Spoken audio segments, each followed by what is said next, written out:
Well, it looks like we've got about a dozen folks online, and it's 8:01.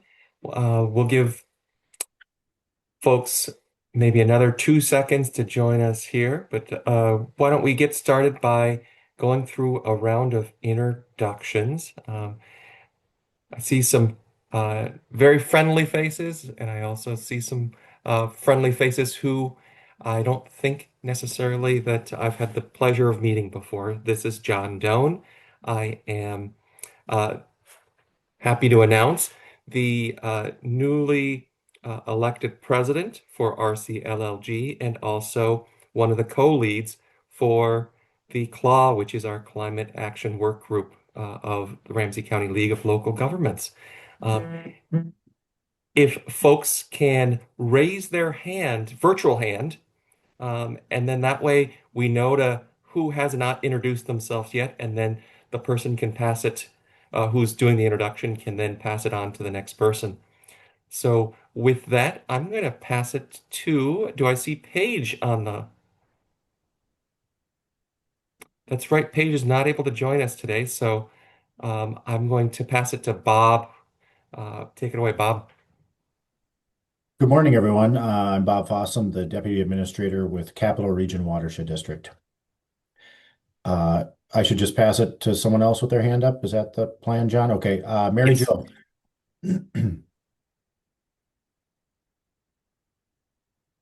I Hi, think I Mary will. Jo's, I'm getting on camera, but I can introduce myself. And Mary Jo McGuire, County Commissioner, Ramsey County. John, congratulations and thanks for all your work and great to see everybody. And I will pass it to. Okay, great. Let's see. I got to go to full screen on my phone. Let's see. Oh, I see. It's John Clark. Hi, John Clark, Water Policy and Planning, work at the Met Council. Thanks for having me. I'll pass it to John Mansky. Hey, how's it going? John Mansky, Ramsey County Public Works. Work with the Lake Management Group. Why don't we go to Michaela? Good morning, everybody. My name is Michaela, and I'm Commissioner McGuire's assistant. Let's see. Let's go to Kate. Hi everyone, I'm Kate Seeger with Ramsey County Public Works in the Lake Management Division. And I'll pass it to Matt. Good morning. I'm Matt Koshin with the Rice Creek Watershed District. I will pass it off to Marcy. Good morning, Marcy Wynett. I am a manager of the Rice County or the Rice Creek Watershed District, and I'll pass this on to my colleague David. I'm David Petrie. I am project manager at Rice Creek Watershed District.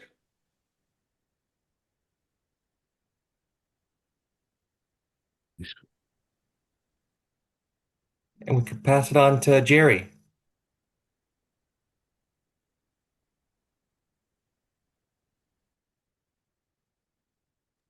There we go. Jerry Moyna, I am Vadis Heights City Council, and I will pass it on to, let's see, Joe Collins. Hi, I'm Joe Collins with Capital Regions Watershed District, and this is my first meeting, and I'm not sure who I pass this on to because I'm not great at computers. So is Oh, there you're somebody fine. else? Yep, well, let's pass it to Thank Carolyn. you. Thank you.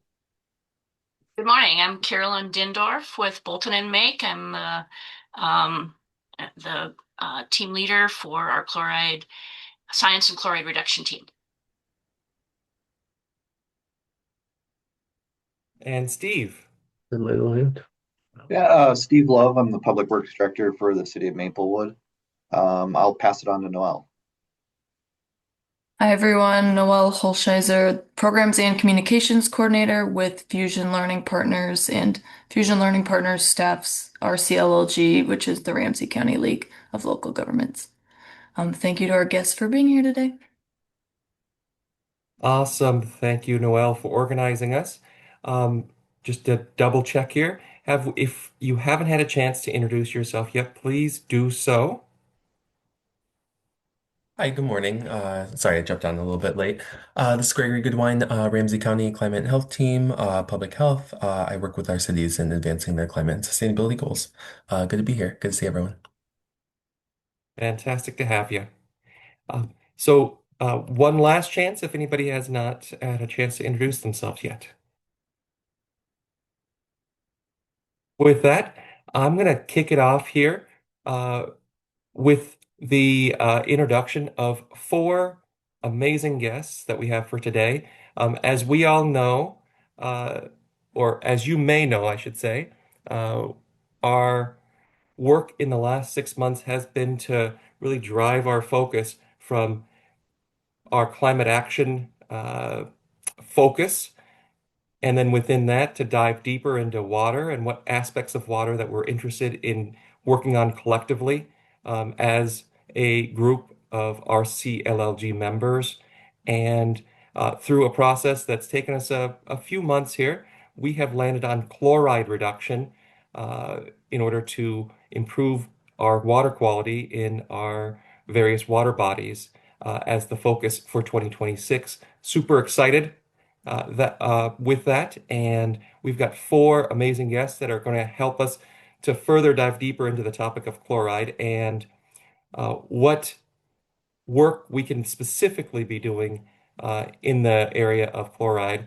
And so, with that, I'm going to introduce first Matt Koshin, who's the Lakes and Stream Manager for Rice Creek Watershed District, one of our amazing members, to share with us kind of his thoughts on this, and then we'll move on to John Mansky after that. So, with that, I'm going to ask Matt to take it away. Sure. Yeah, I'll share a few thoughts. I'll just say my role at the Rice Creek Watershed District as the Lake and Stream Manager includes monitoring of our lakes and streams. The last time I was with this group, I was sharing some of that data. John Mansky, who's on this call, also collects some of that data in lakes in Ramsey County.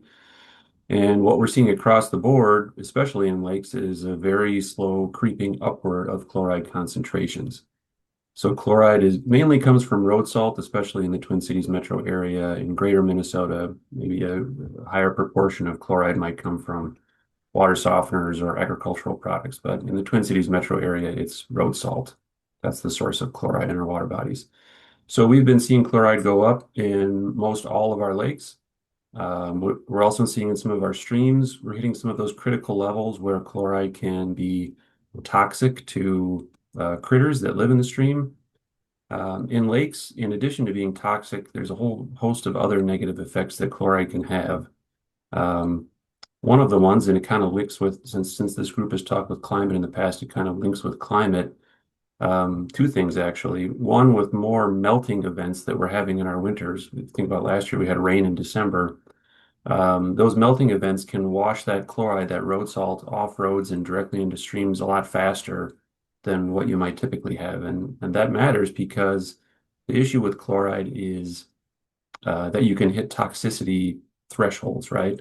So quickly washing lots of that chloride with these melting events that we're having in winter can get a whole bunch of it into our water resources quickly. And then you can very, very quickly reach some of those toxic thresholds in our lakes and streams.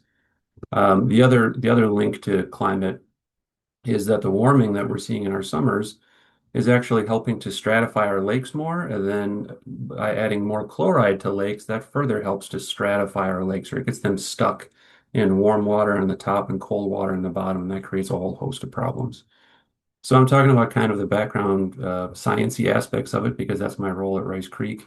But as I understand it, this group is going to be looking for brainstorming solutions or ideas or things that um, you might use to tackle this problem and make it better. And I guess I'll be happy to share my thoughts on that, but maybe I'll give up the mic for now and move on to the next person. Great. Thank you for the introduction, Matt. I'll pass it on to John Mansky, who's the Public Works Environmental Resource Senior Specialist at Ramsey County. Go ahead and introduce yourself and kind of tee up some things that would help to inform us about where to focus our efforts for 2026, John. Sure. As playing in this role and always being focused on chloride and trying to do chloride monitoring in a way where we're encapsulating the peaks and valleys of our concentrations over the year.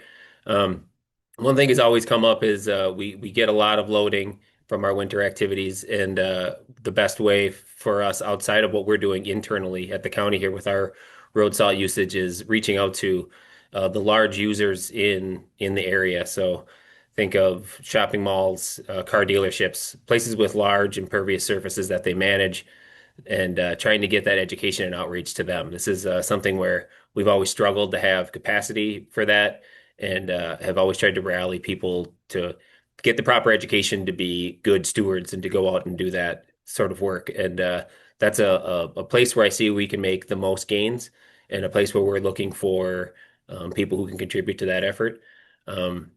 Where we would be spearheading and doing the mapping and gathering of the materials, but we're literally just looking for people who are willing to go into businesses where they think that they see too much salt when they're out and about just doing their daily work and kind of disseminate these materials and direct them to the places where they can get some education and have their applicators look into it a little more thoroughly.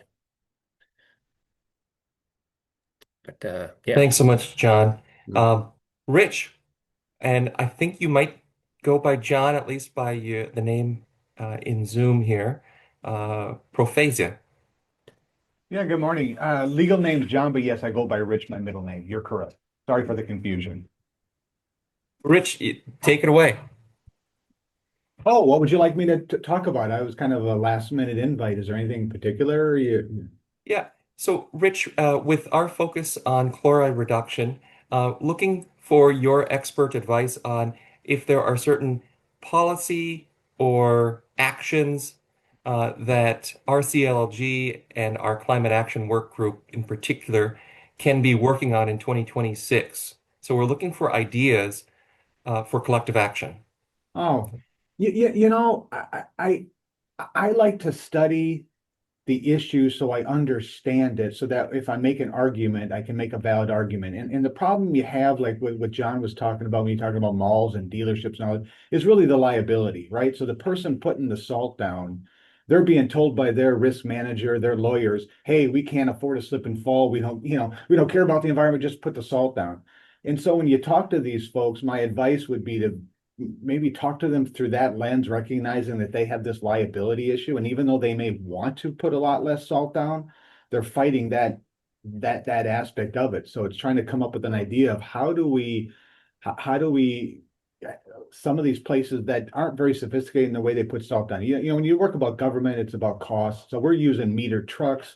We're applying only the amount of salt that we need at the right time because we're trying to save money, right? So in a way, we have a shared interest, even though your interest in the environment, ours is money. We're both collective and saying we don't want to put a lot of salt down and waste it.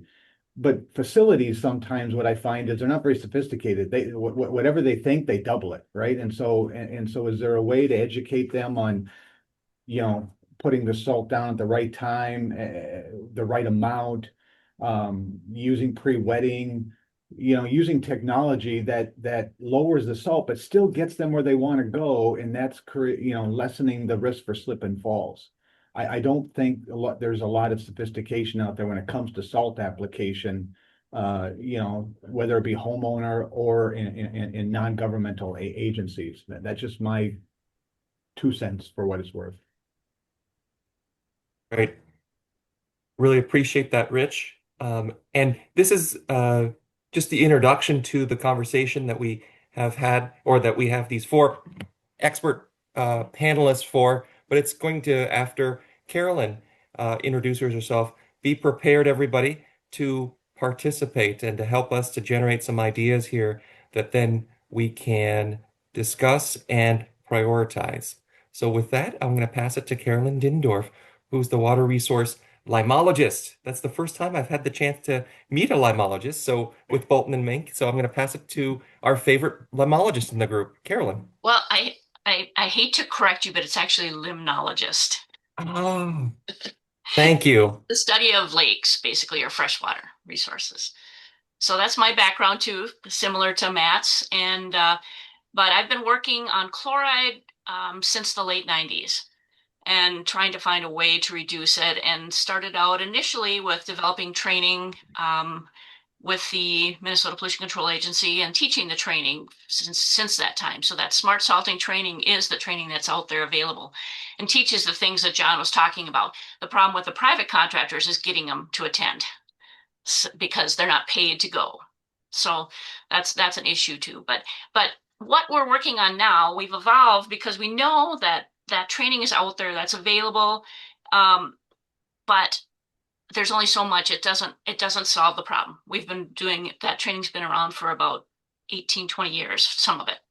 And we know we haven't resolved our problem. So we need something more. So what we've done at Bolton and Mank, Connie Fortin, especially, who I've worked with originally with Fortin Consulting, and 4 years ago we were acquired by Bolton and Mank, is looking at ways we can do low salt design so that we can avoid the need for salt or reduce the need for salt in the first place before it becomes a point where we do it.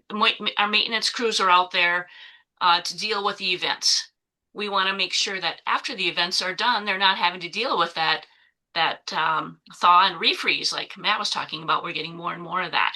So we've come up with these 10 strategies of low salt design that try to meet the goals of improving our winter maintenance, our winter pavement performance, and also how quickly it gets back to bare pavement or at least safe pavement.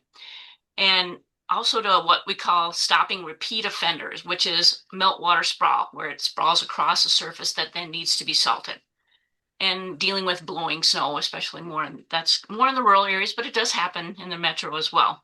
And so we've got these low salt design strategies, 10 of them, which are, some of them are really simple, like taking advantage of the sun, placing a building front so it faces the sun, and things like that. How we store our snow so it doesn't melt across all the surfaces, designing areas for that. Watching our horizontal and vertical drainage so it's not draining across our surfaces, creating the need for more salt. And we've been working with what we call pilot cities, and possibly the University of Minnesota campus might be interested. We're looking to work with counties, anybody that is interested in learning more about it. So we're doing training, a number of different things we can do. We're working with some on policies, so they change their city policies so that it allows for low salt design. For example, a parking lot, you got all the islands in the middle. Those are really hard to plow, especially depending on how they're set up. And also allowing for snow storage. So there's some things in city ordinances, city code that can be changed to allow or promote low salt design. And also we've developed educational fact sheets and done other things, tours of problem areas and ideas, strategizing ideas for what can be done. So there's a lot of exciting things that can be done with low salt design that are taking it kind of beyond the deal with the problem. It's more prevent that problem. Great, Carolyn. If you could share your list of the 10 strategies in our chat, that would be great for us to have as a resource. And we're going to dive deeper into that in a second here as I well. can I can do that, but I also will share a link. Anybody is able to download what we call our low salt design guide. We think this is important Fantastic. enough. We want to share this with everybody, so I can put the link in the chat. And I can also put the list in there too, so anybody is able to get all the information. Fantastic. We've got a great mix of folks who are involved with the claw and are on this meeting right now.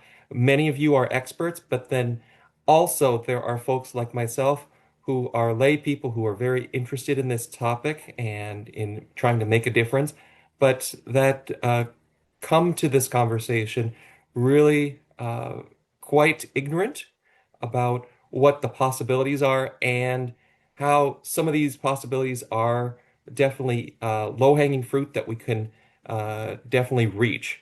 So with that, I'm going to share at least a couple of things that I've heard through these conversations in the past couple of months when as we've had folks from the various our member watershed districts, as well as some conversations I've had with folks from staff from other cities, as well as from Shoreview.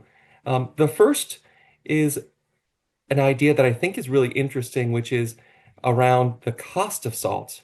That salt is so darn cheap that from a liability perspective, just put it out there. You know, there's very little from a monetary perspective cost for a private plow company to not double up that amount like John or Matt were saying, and just overdo it because heck, it's a liability issue and we don't want to have to come back again for a couple of days.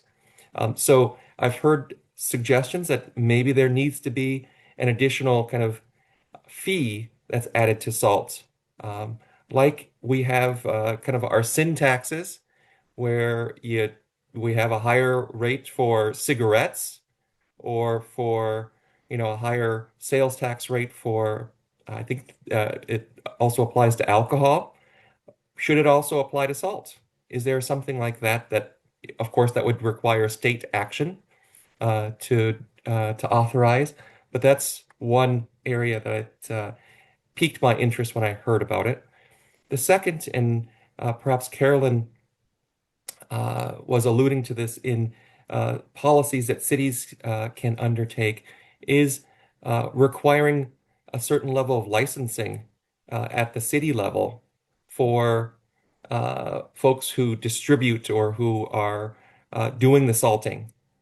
We do that, for example, in Shoreview, we have a tree trimmer's license. So in order to operate in the city, you need to make sure that you hit a certain level of minimum standards to operate in the city for safety, for other risks that things like this may pose. So those are two things. It sounds like training and education are big in this area, and there's a lot of opportunity there.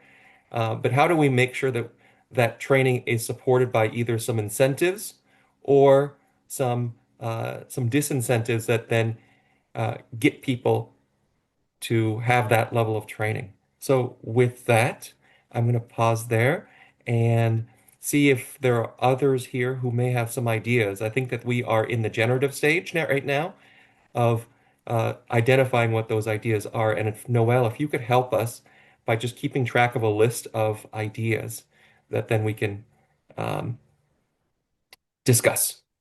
Can So do. with that, I'm going to see if there's anybody else that wants to jump in. Matt, go for it. Yeah, thanks, John. I know I already spoke. I'm going to have to hop off at 8:30 or so to run to another meeting, so I wanted to share a couple of other thoughts before I had to run. John, I heard you mention, and I've heard several other people mention the term liability now this morning.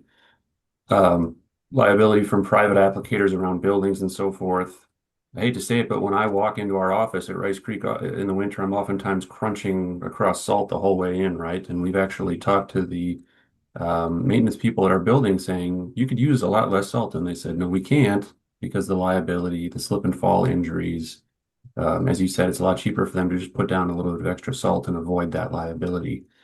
There has been an effort, I believe, in the legislature for a number of years now to pass some legislation on limited liability, where it would take away some of that liability of private landowners if they were smart salting certified, I believe was the term. So I work for a watershed district. We have an association across the state called Minnesota Watersheds. This idea of limited liability and a new law about that has been pushed by Minnesota watersheds for a number of years. They've approved resolutions, they've tried lobbying. I think there were some bills that got introduced, but just kind of died somewhere along the way. Very recently, Minnesota Watersheds had their annual meeting up around Brainerd, just last week, actually. One of the topics in a seminar there was on limited liability and what's happening with that and kind of the future of regulations or laws associated with chloride and road salt. I was surprised to hear that Minnesota Watersheds is now saying that the whole limited liability idea is it's not going anywhere. They think it's dead. So even though this bill has been introduced for a number of years and maybe has gotten some traction, I think what they're saying, and don't quote me on this, is that it maybe ran into some pushback from the Trial Lawyers Association. That's what was conferred at the meeting last week, at least.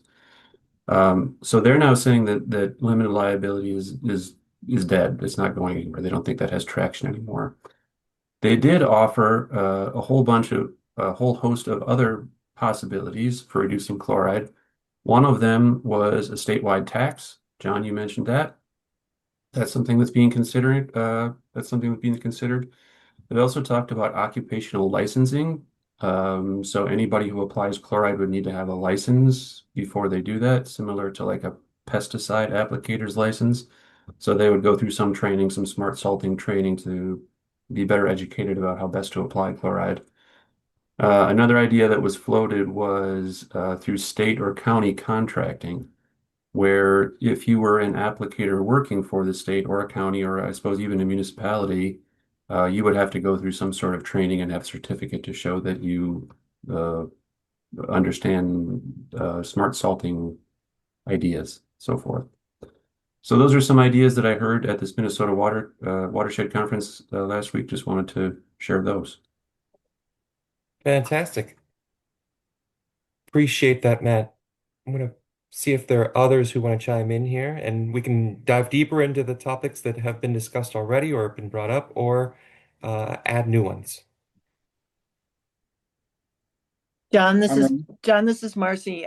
Thanks, Matt, for that information. Glad you're tracking that. And yes, this ends up being a topic that we're all concerned about. Is anyone from the cities here? Because I know cities are doing a smart salting effort, and maybe there's someone who could talk about that. I know Jessica Wilson, who's from the city of Edina, is leading that up. Yeah, we have Steve Love, who's the Public Works Director at Maplewood. I'm going to see if Steve, if you want to chime in from a city perspective. Yeah, so we've gone through a lot of effort to send our staff to smart salt training. We also have our equipment with calibration where they can apply the right amount of salt for the right conditions rather than just, the old fashioned lift the back of the tailgate up and drive down the road. We also have been doing pre-wetting with salt brine. So there's been a number of things that we've done to try to minimize the amount of salt that we're putting down.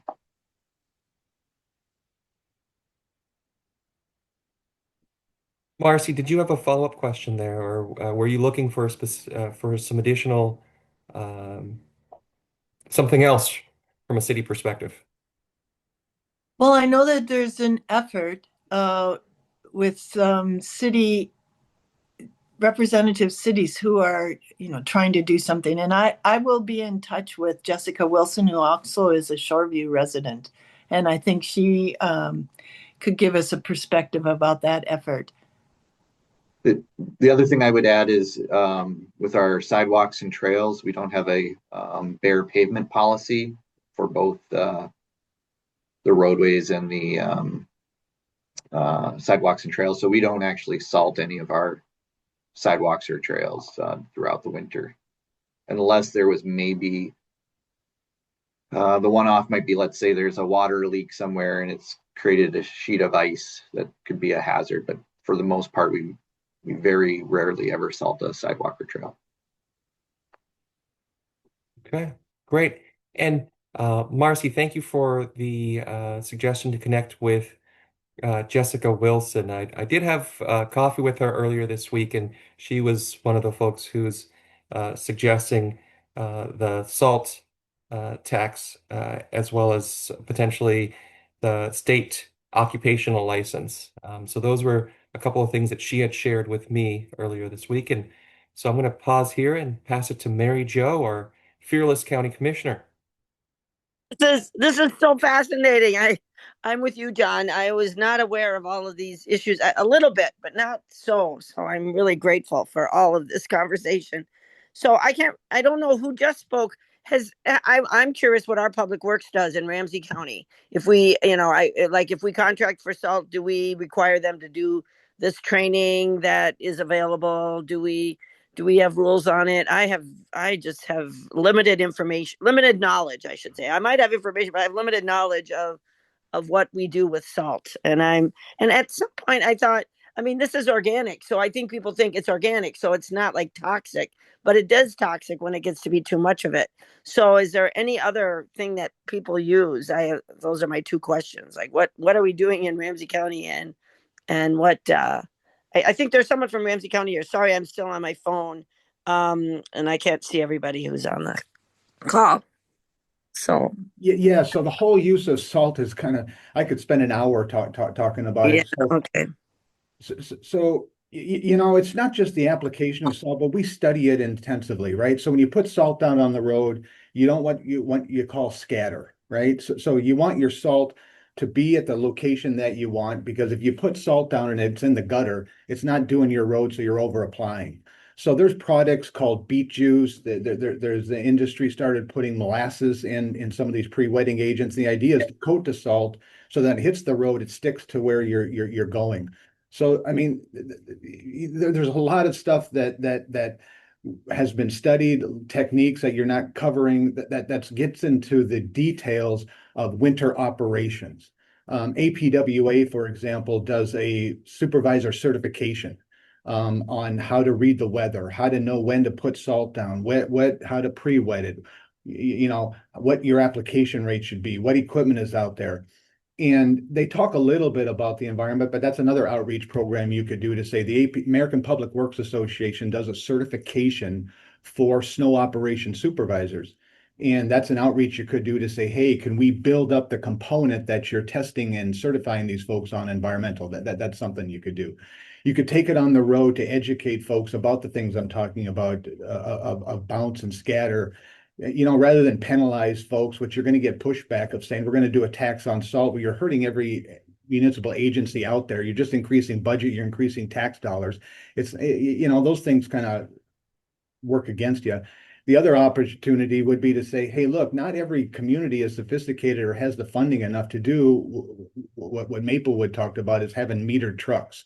They raise the back end of the truck, it goes out, and the person puts it on blast, and they just blast the salt. And so there's some things you can do there to maybe seek funding to help some of these smaller communities upgrade their equipment to the best they can be. The other thing, quite frankly, is the public. I mean, what you're missing here greatly is in the heat of the battle, when the average person plowing the roadway is trying to balance the use of salt and the environment, and they have 10 people calling the mayor's office or a commissioner complaining about a roadway, the salt goes down, because at the end of the day, it's about the public's appetite for what they want for road conditions.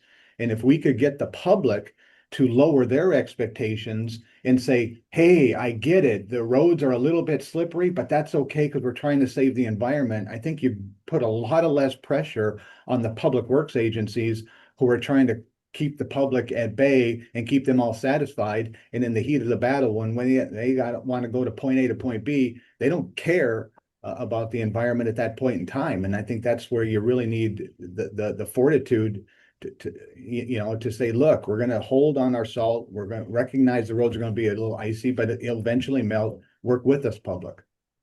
My 2 cents for what it's worth. Appreciate it, Rich. Carolyn.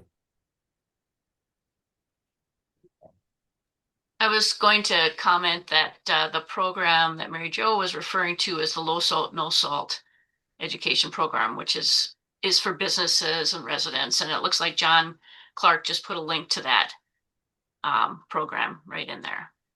And it does provide ideas for conversations, as well as some fact sheets and other like postcards and things that can be printed out so that they can be used for education and can be customized, I think, to city or county, whoever's wants to get that message out there.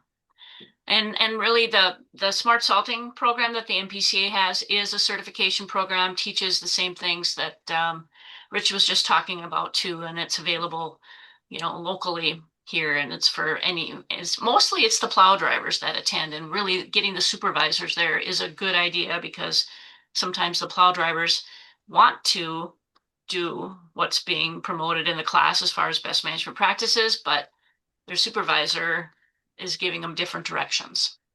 So it's a lot about that. And the program is also available for the private contractors. There's a roads class. There's a class for private contractors and like the parks crews. It's a parking lot and sidewalk class. And there's also one for property managers, which often are the roadblock because they are concerned about liability, as are the private contractors. On that note, though, too, we've had some that have gone through the training program, and what they've said, a private contractor that also teaches with us, that if they're really good about documenting their practices, and we talk about that in the training too, that they need to have a plan, a written plan, a policy, follow that policy, document that they followed that policy, and use best management practices. He gives that, if he gets a slip and fall thing, he gives that information to his insurance company, and almost all of them go away.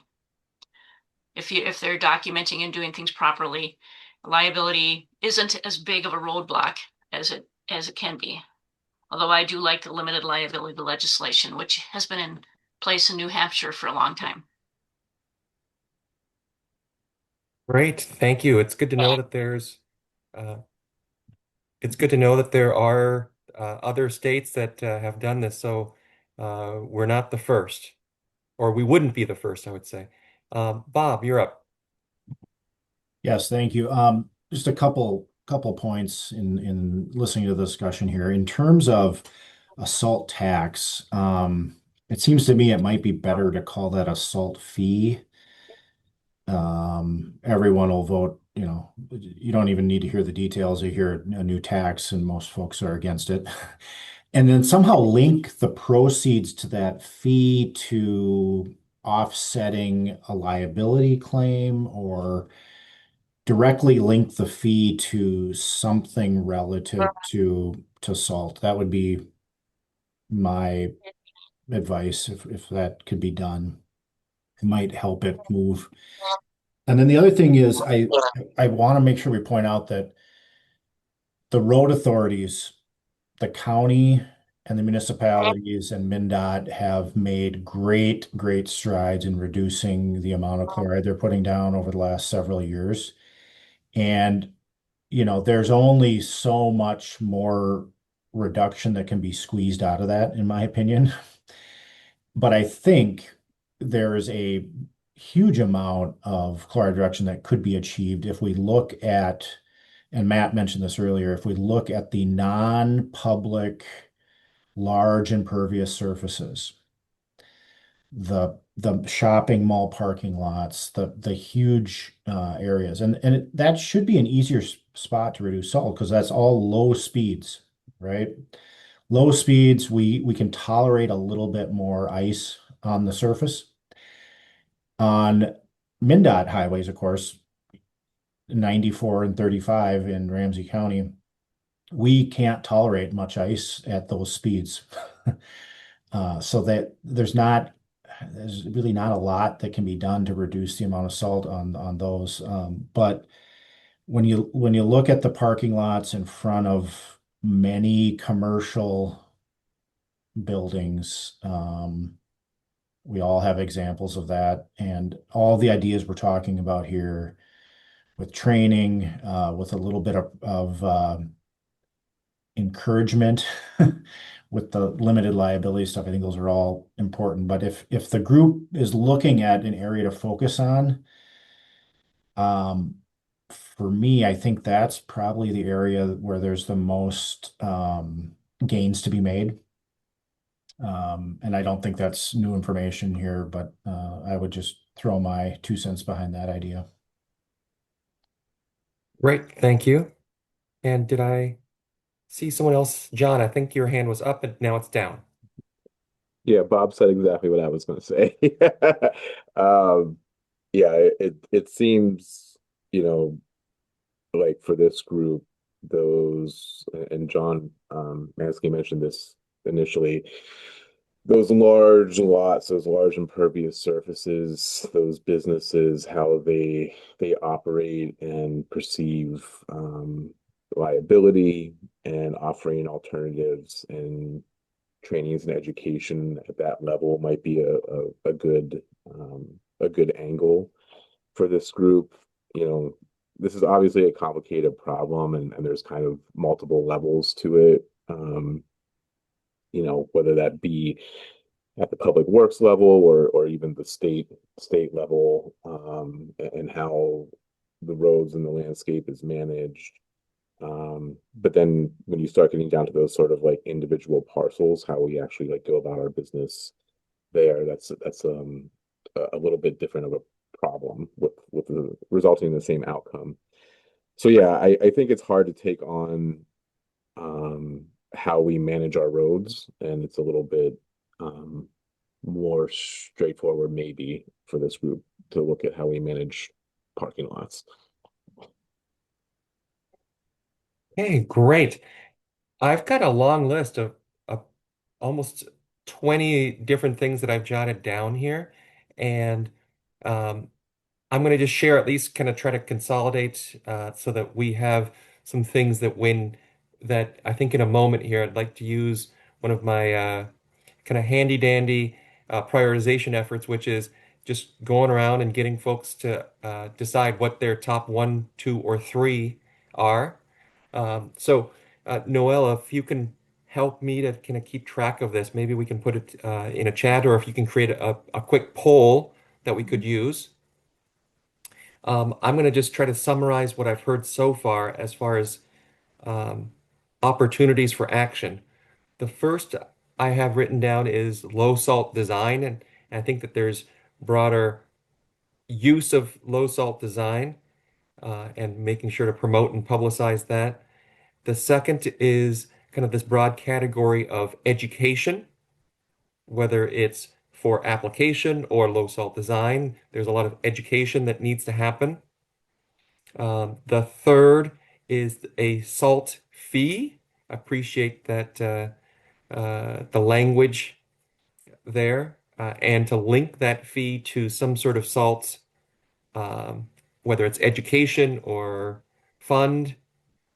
Um, Another one that I have circled here is the occupational licensing at the state level. And then I think a corollary to that would be city ordinance that would then require that someone who's doing application or who's operating within a jurisdiction is required to have that licensing or have that certification. Um, Pause there and see. I think that there's um, many other things that I've written here, like a some sort of fund, or maybe the salt fee can help fund local governments to get metered trucks for their beds or some other equipment that then helps to improve that. I'll pause there and see if there are other categories here that we want to put on this list, because the goal is in about 5 minutes. I'd like for us to look at that list and to start prioritizing it through using a Zoom poll. With that, I'll pause here because I see Rich has his hand up. Quick question for the group. Great conversation. You got me thinking. Would it be possible, you think, to put a target salt application rate? You know, we as humans sometimes like competition, or sometimes you give us a target, we're better at achieving it. You know, in municipalities, let's say we apply salt at a pounds per lane mile. And if a watershed group or you group would come up with an average and saying, hey, look, you know, as a best management practice, we've determined in a committee, right, that 250 pounds of salt per lane mile at this weather condition is your target, you know, sort of like a TMDL for a lake.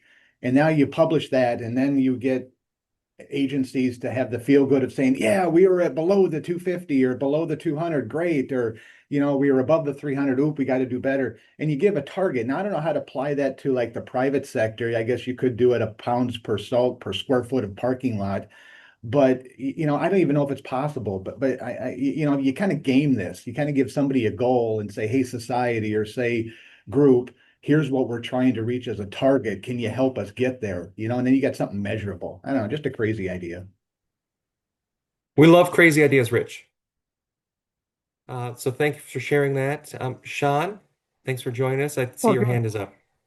Oh, yeah. Okay, good. So I was just looking at how we can impact the private companies doing this snow hauling. So one of them is this legislation we've been trying on for 5, 6 years to reduce the liability if they can document they're doing the lowest salt things correctly. Yeah. And then the next one would be getting the cities to kind of talk to the owners of all the strip malls and Rosedale, Maplewood Mall to figure out how to get their snow contractor to be low salt. Thank you, Sean. Yes, both of those have been raised, so appreciate the reinforcing those points. Um, Noel, if you can add to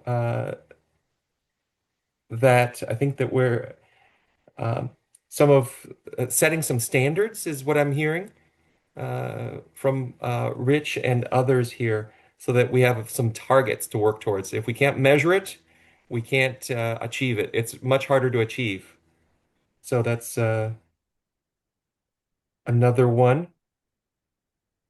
I did hear also kind of recognition for folks who are doing a good job, and how do we recognize them for doing that? So maybe that's related to that setting a standard and recognition.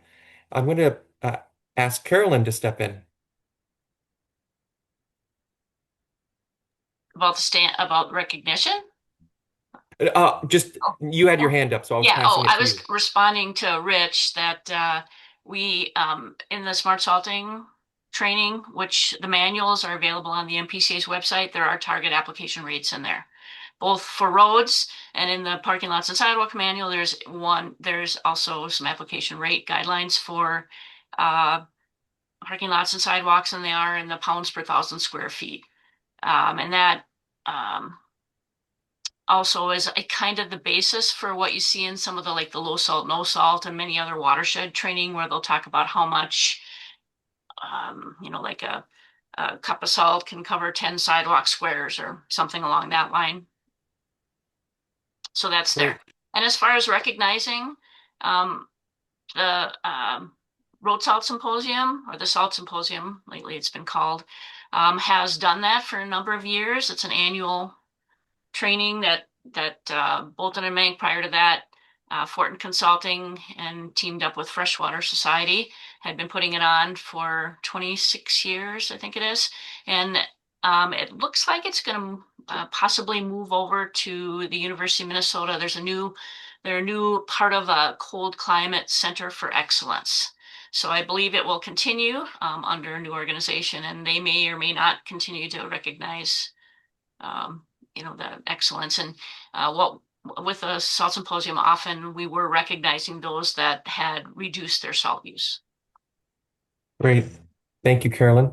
I see in the chat that there was some a mention of chicken grit, and I know that the watersheds and have been partnering with Frattallone's hardware store. I'm going to run out and get my bag of chicken grit this week. But wanted to put on the topic, maybe what are the substitutions? And that's probably falls under that education and maybe incentives. Maybe it's that salt fee can help to pay for chicken grit instead, right?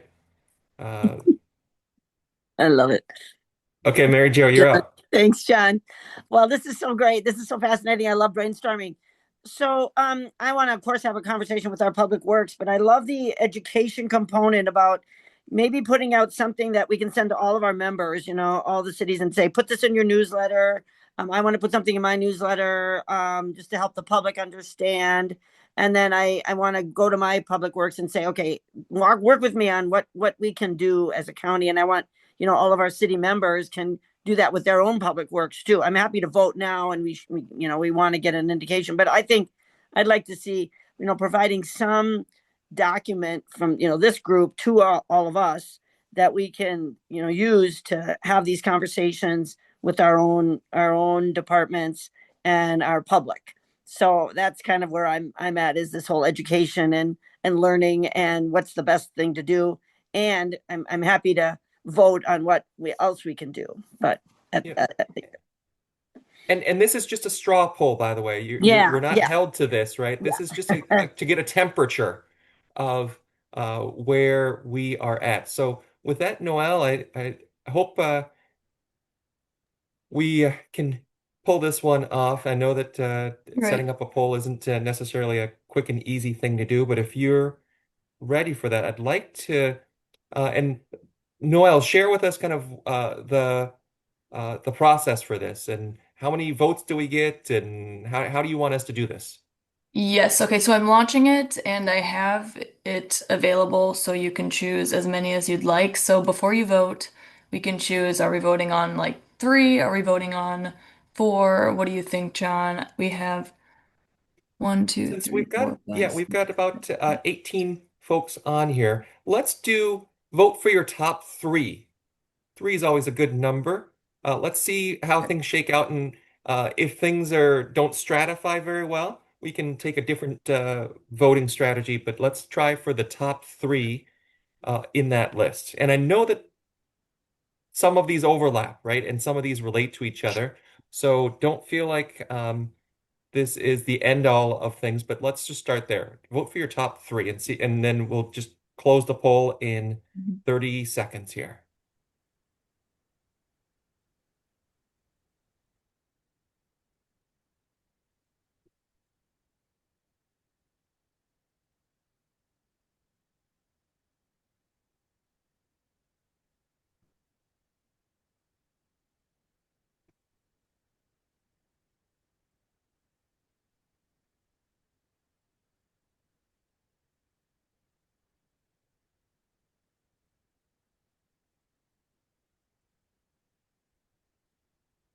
And Noel did add on an other topic, so if there's a topic that was not in that list, feel free to check that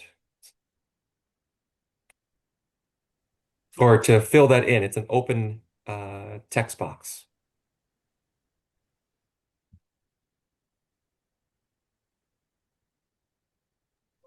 Okay.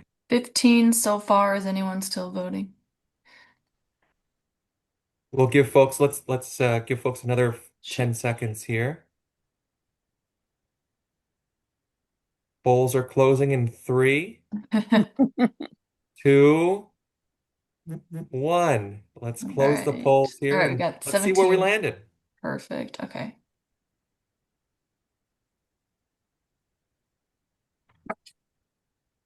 Okay. Noel, can you share the list Yes, just taking a or the screenshot results? in case. Yes, and you can all see it, correct? We Okay. can.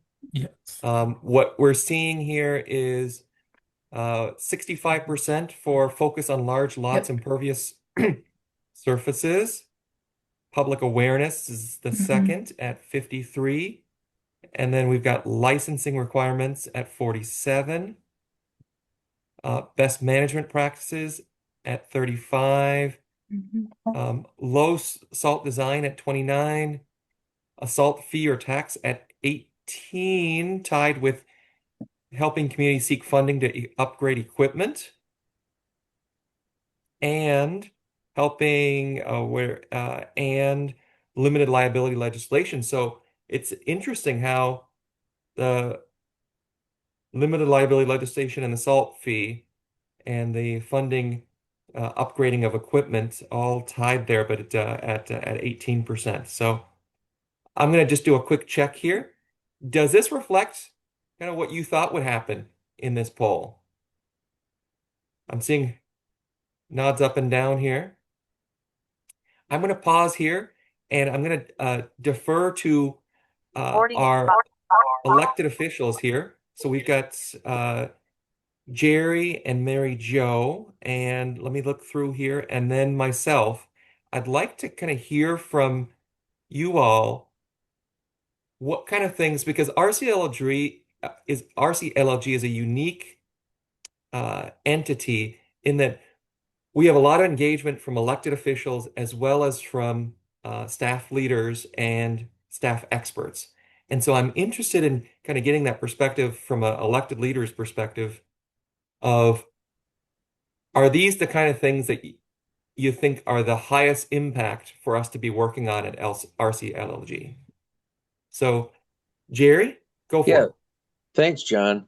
Yeah, I mean, some great ideas. I guess, frankly, what's number one for me is I'm going to go back to our City Works area and find out exactly what Jim Health does, I'm sure that he's got something up his sleeve that he's already working on.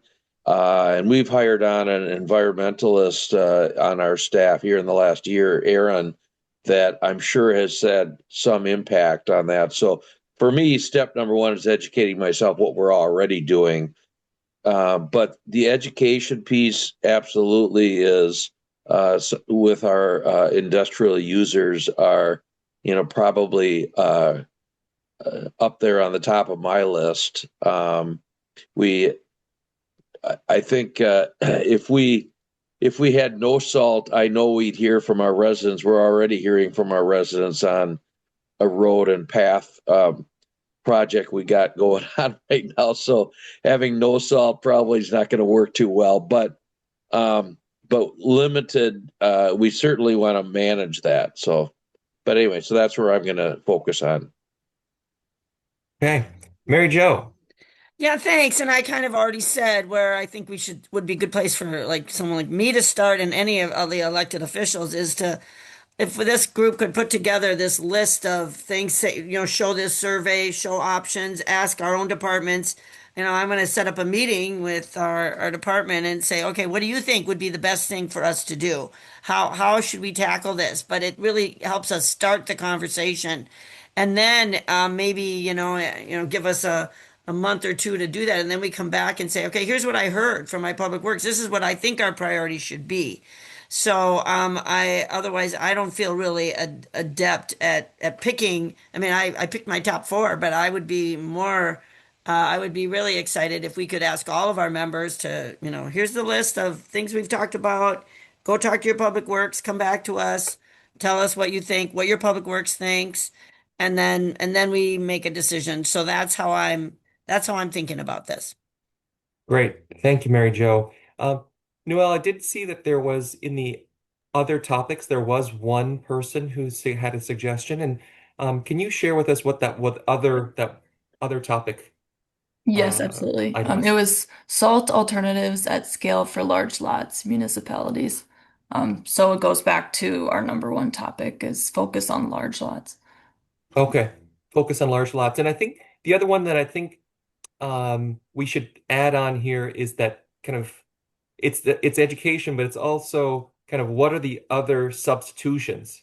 We've heard pre-wetting or using beet juice and molasses, and then also the chicken grit one, I think is interesting. What I didn't see on this list, and we're almost at time, but I just want to close with which is this seems to me to be very targeted education. There is to educate residents, I think in parentheses there, but what I'm hearing a lot from this conversation is really targeting that education to the folks who are doing the high volume applications versus it's more of a B2B approach than a B2C approach, right? We're not trying to hit all consumers. We're trying to focus on those businesses that are doing this work. So I think that that's a good finding from this conversation. With that, I think that I'm going to take Mary Jo and Jerry's advice and say, let's take this back and I'll share this. We'll share this out at the full RCLLG meeting. And let's make sure that we get out to our own folks and learn more about this.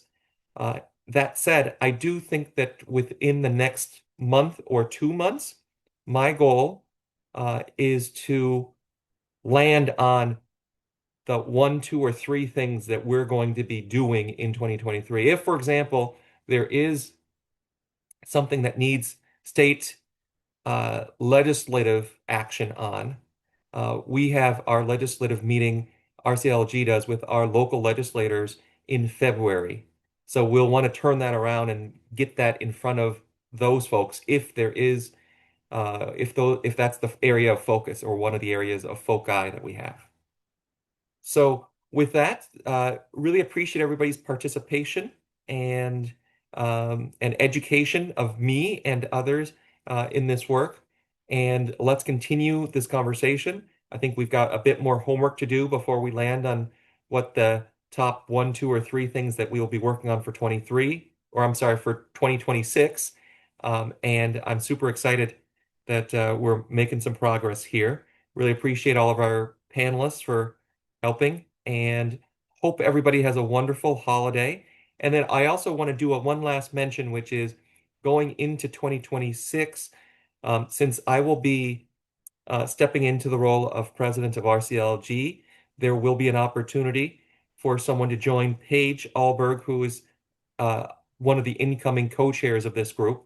So particularly looking for a local elected official to partner with Paige, who is one of the leaders at one of the watershed districts in Ramsey County. So keep that in mind. Kind of put out the open ask here to this group. If there is a RCLG local elected member, would love to encourage them to co-chair this group with Paige. Love With it. John, that, John, yeah. if I could just say something, John, just to remind people, tonight is the Ramsey County League of Local Governments annual Christmas holiday dinner. And of course, Ramsey County has our truth and taxation hearing tonight. So I don't know if any of our commissioners are going to actually be at the annual meeting. I'm going to try and come after our truth and taxation. Just depends on how many people we have speaking. So I just want to apologize ahead of time, but also, just to remind members or people who are members of RCLG that tonight is the annual meeting and Christmas party, holiday reception. Yep. Thanks for that plug, Mary Jo. Yes, and I'll be there. And next year we will definitely need to look at what all the key truth and taxation meetings are and make sure to avoid that. We won't make that Yeah, mistake Right. again. that was a really big miss on all of our parts. Like, oh my gosh. So Yes. yeah. Well, happy holidays to you and yours. And again, thank you for your participation and contributions to this group. Goodbye. Thanks. Thanks, Thank you so everyone. much.